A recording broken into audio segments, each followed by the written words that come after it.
A couple of months ago, I made the following video asking women which body type they found most attractive. These like two body types. That's body type 1, and that's body type 2. What would be like your physical preference? Probably body type 2. After circulating the streets of Chester and quizzing women on their preferences of male bodies, I came to the following conclusion. Guys put so much pressure on themselves to try and achieve these Adonis godlike physiques when women just prefer something, well, a little softer. It was from this previous video looking at which bodies do women prefer that I thought, as I've got older, I've found it more and more interesting to find out what makes a guy attractive to women, or what do women find attractive in men. Especially coming from a place where in my teens and in my 20s, I just thought that women were attracted to big, geared up Ken dolls because that was the kind of pinnacle and pin-up of what our era was aiming for. Now, my stance in this video is particularly coming from an evolutionary psychology perspective ever since reading the book, The Ape That Understood Everything. If I could recommend a book to anyone, this would be the one. It's fantastic if you want to understand evolution. It's a lot more realistic in painting a picture of mating, perspective, attractiveness, and the purpose of life, and just basically having as much sex as possible. A solid place not to go to on what women find attractive in men is TikTok. Well, duh. Or specifically women on TikTok. So what do we know about what women find attractive in men? Well, the first thing is that women tend to favour a man who has a more V-shaped athletic physique. And this doesn't mean big bodybuilder gearhead. This is looking at the hip to waist ratio.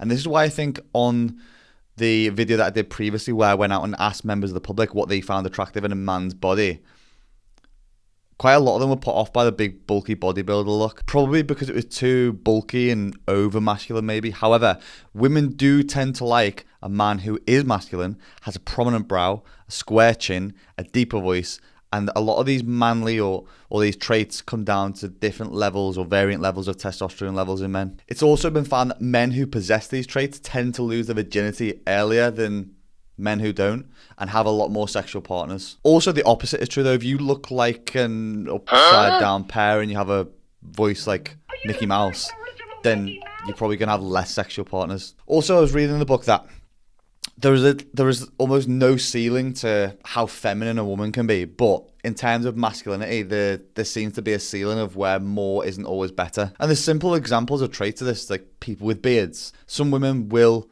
have a niche specifically like this. I mean, why wouldn't you? Honestly, no beard. And then some people will be repelled and put off by this. Not everyone's eye of attractiveness is going to be the same. And this is why this is always averages instead of absolutes and based on data. Fuck knows why you wouldn't like a beard. Women are also heavily attracted to status and wealth, and I don't think this is surprising. Like, why would you not be looking for a partner who can offer security and wealth when you're looking for a partner to settle down with and raise children with? I don't know why people get so butthurt about this. It's just, if you were looking for the best person to be able to support your child, which ultimately our goal as human beings is to spread our genes and have children, why wouldn't you want someone who can create a solid environment for you? I don't know why we become so woke about this and we repress everything that doesn't seem PC. The men that also are attracted to women tend to be the men who are attracted to the vast majority of women. So for example, if you went into a club and there's a guy who's surrounded by other women, they seem to be higher status or look higher status, so will be more attractive to other women or to other men or whatever tickles your fancy or tickles your pickle. Yeah. However, there is the argument that women are also attracted to drive, and this is something that I can personally relate to, because I remember when I was putting the Chalmers on Lucy, at the time I literally didn't have a pot to piss in. I didn't have a dime to do something between my fingers. I just didn't have any money at the time because I was just starting my business. But one thing that I was ruthless, consistent. I laid out my intentions and I set out what I wanted to achieve. So it was ding, ding, ding, bingo points for Benji, because then it shows intent. And this is something that you can use too, especially if you don't have status or wealth, depending on what point you are up to in your life or your career. So one of the other things that I've noted, which is very, very interesting, is one of the biggest indicators of attractiveness is actually symmetry, which probably sounds a bit weird because most people probably aren't looking at how low one eyeball is to the other or where your lips fall in sync to your nose. But it seems to be particularly interesting when it comes to bilateral symmetry. Bilateral symmetry, and again, this is linked to fertility. So there's a lot of data around how facial symmetry is related to better health and less prone to disease. No idea how that works, but apparently the more symmetrical you are, the less likelihood you are deemed to be vulnerable to disease, and the more fertile you're going to be. All these things are obviously subconscious. No one's going and looking at you in deep detail and going, well, that ear is a little bit lower than the other and that nostril's bigger than the other one. They're all just subconscious tendencies that we probably scan in the back of our minds. One of the things I was really interested in is why do women always love a bad boy? I think they even ask themselves the same question, and it's usually because this type of guy is very confident and they don't fit the status quo. All through our lives, we are told to fit in. We are rewarded for fitting in, fitting in society, with our political views. In school, we all wear the same uniform. In work and office, we all have the same behaviors, and we're rewarded for being the same. So the type of person who usually breaks the mold is going to stand out a lot more. And people, or women, like a man who's willing to take a social risk. Usually also bad boys will come across more confident, and it'll entice women because it'll create this sense of mystery of, what has this guy got to be so confident about? And he must surely have some sort of status or wealth if he's this cocksure about himself. I've never really fallen into this realm or met too many of these people, probably because I fall into the realms of dorkism or just being an absolute fitness wanker to take any notice of these kind of people. But beauty is in the eye of the beholder, and this is averages, not absolutes.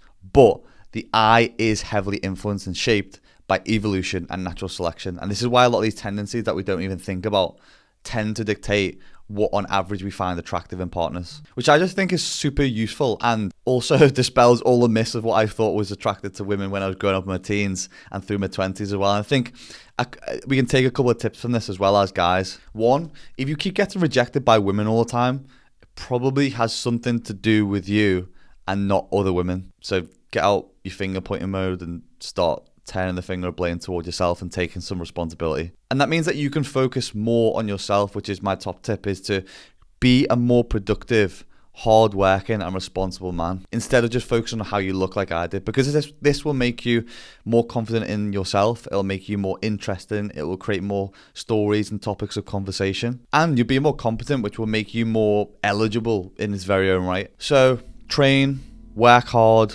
be honest with yourself and with other people, and look yourself in the mirror and ask yourself, are you proud of the person that you're becoming? Because if you're not, change something, do something about it, and go and do the thing. I hope you enjoyed this video. If you did, please drop a like. If this is your first time visiting my channel, subscribe. I'll catch you in the next one. Bye guys.